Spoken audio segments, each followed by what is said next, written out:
വിവാഹം കഴിഞ്ഞ് 4-ാം നാൾ ഭർത്താവിന്റെ വീട്ടിൽ നിന്നും മുങ്ങിയ വിവാഹ തട്ടിപ്പുകാരിയെ പോലീസ് കയ്യോടെ പിടികൂടി.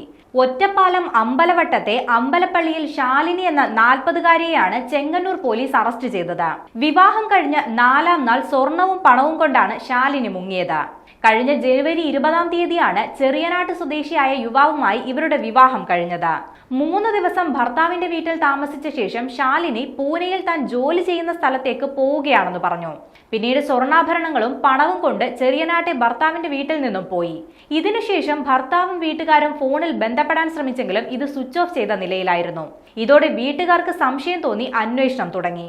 പിന്നാലെ ഭർത്താവിന്റെ സഹോദരി ശാലിനിയുടെ ചിത്രം യൂട്യൂബിൽ കണ്ടുപിടിച്ചതോടെയാണ് തട്ടിപ്പാണെന്ന് തിരിച്ചറിഞ്ഞത്. ഇതിനു മുൻപ് 2011-ൽ സമാനമായ തട്ടിപ്പ് കേസിൽ ശാലിനിക്കെതിരെ ചെങ്ങന്നൂർ പോലീസ് സ്റ്റേഷനിൽ കേസ് രജിസ്റ്റർ ചെയ്തിരുന്നു. വിവിധ പോലീസ് സ്റ്റേഷനുകളിൽ നിരവധി സമാന കേസുകളിൽ ഇവർക്കെതിരെ അന്വേഷണം നടക്കുന്നുണ്ട്. തുടർന്ന് നടത്തിയ അന്വേഷണത്തിൽ ശാലിനി അരൂരിലെ വാടക വീട്ടിൽ വൈക്കം സ്വദേശിയുമായി താമസിക്കുന്നുണ്ടെന്ന വിവരം ലഭിച്ചു. ഇവിടെ നടത്തിയ റെയ്ഡിലാണ് ഇവരെ പിടികൂടുന്നത്. അറസ്റ്റ് ചെയ്ത പ്രതിയെ ചെങ്ങന്നൂർ ജുഡീഷ്യൽ 1-ാം ക്ലാസ് മജിസ്ട്രേറ്റ് കോടതിയിൽ ഹാജരാക്കി.